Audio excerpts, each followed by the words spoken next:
करीब 1000 वर्ष पहले भारत में विभिन्न राजा और साम्राज्य थे जो देश के विभिन्न हिस्सों में शासन कर रहे थे। इस समय के दौरान भारतीय साहित्य, कला और विज्ञान में विकास हुआ था, जो इसे आधुनिक भारतीय समाज की ओर बढ़ने की दिशा में एक महत्वपूर्ण कारण बनता है। गुप्त वंश के चलते भारत में सांस्कृतिक और राजनीतिक स्थिति में सुधार हुआ था और इस समय को गुप्त साम्राज्य का सोने का युग कहा जाता था।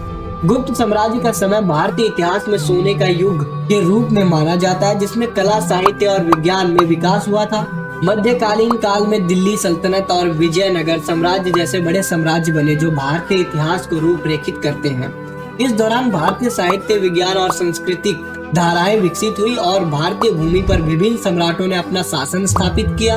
इस दौरान भारतीय सामाजिक और आर्थिक जीवन में भी बदलाव हुआ और विभिन्न सांस्कृतिक प्रभावों का सामना भी किया गया।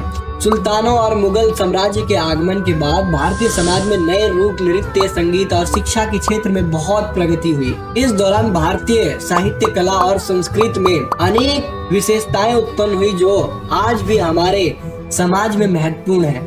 ये केवल एक संक्षेप है और भारत के इतिहास के इस समय की अधिक जानकारी के लिए विशेषज्ञों द्वारा लिखित इतिहास पुस्तकों का संदर्भ लेना सुझावित है। ऐसे ही रोचक इतिहास को जानने के लिए मुझे फॉलो करना ना भूलें। धन्यवाद।